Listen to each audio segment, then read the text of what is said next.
Now, this is a philosophy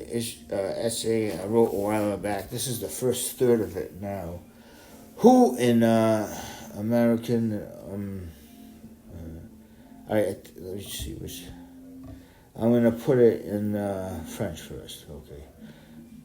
all right. Who was it that was the ultimate fountainhead of modern social, moral, and spiritual social structures? And why did the better grasp of schematic invention in the early 80s finally outweigh, undercut, and overpower the better grasp of military might? Not only within the social structure last made the example whereof, but within as well the social structure first mentioned, not realizing that by disrupting the balance between inventive and military acquisition of power, we've dichotomized our own natures,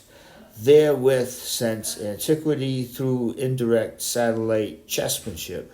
the inventive nature of man destined to overthrow its own military other half,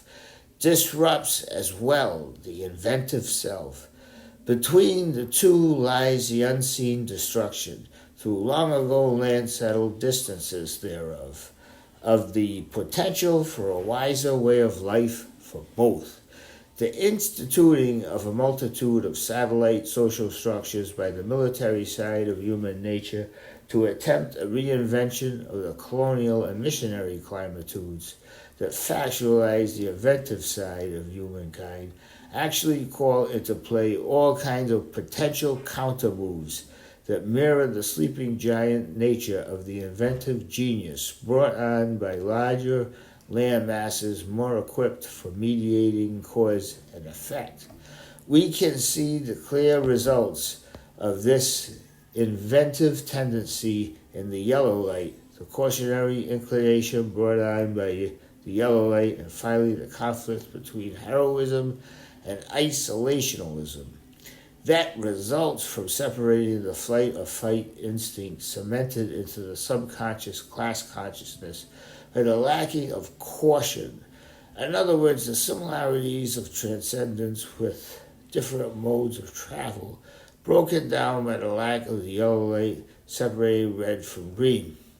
There were many men and women who remade us from earliest cradles of civilization into not only the precursors of those very social structures, but also this eventually transcended offspring, their eventually transcended offspring. Jesus, and before him Moses, Abraham, and David, among countless others, including the first partially metaphorical slayer of misogamy, Delilah. Shakespeare and his division into unifiable particulars of the human archetypal personage, the many shades of which each we meet each time we leave the steps of our own homes, reinventing themselves, their parentages and homelands anew with each passing day, year, and generation. Karl Marx and his essential antithetically eventuality personified in the person of Benjamin Franklin. Among others, mostly men in the beginning, more so women after World War II, especially wherein art imitates science, imitating art. The people who come closest to idealizing the quintessence of humanity's one step down from the better angels of our safe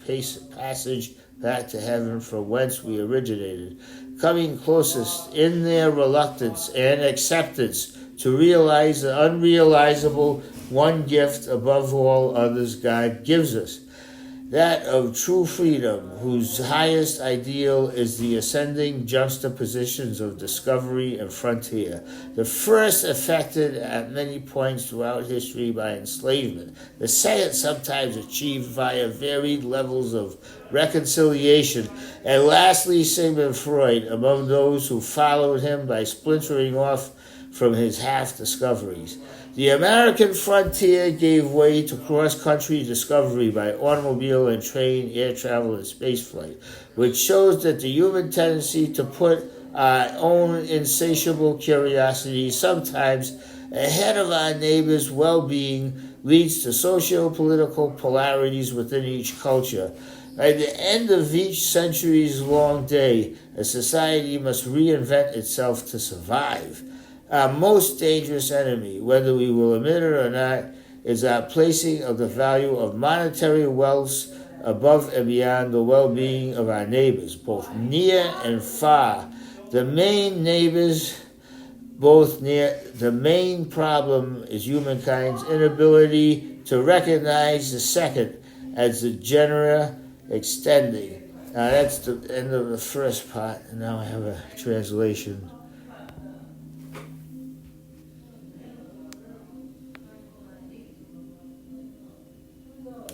Qui était la tête de fontaine ultime des structures sociales modernes, sociales, morales et spirituelles, et pourquoi la meilleure compréhension de l'invention schématique, au début des années 80, finalement l'emporter, saper, et dominer la meilleure compréhension de la puissance militaire, non seulement dans la structure sociale dernière fait l'exemple de quoi, mais à l'intérieur ainsi la structure sociale mentionnée pour la première fois ne réalisant pas que, en perturbant l'équilibre entre l'acquisition inventive et militaire du pouvoir, nous avons dichotomie nos propres natures depuis l'Antiquité par l'échec par satellite indirect, la nature inventive de l'homme destinée à renverser sa propre moitié militaire autre, perturbe ainsi le soi inventif. Entre les deux se trouve la destruction invisible, à travers la Terre il y a longtemps réglé distance de celui-ci, du potentiel d'un mode de vie plus sage pour les deux.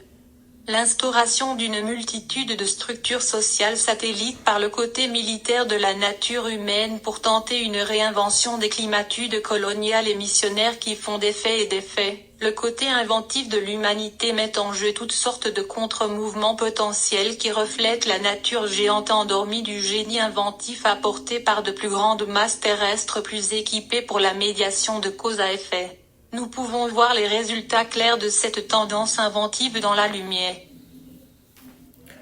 Okay, that's the French translation, and now this is the Spanish translation.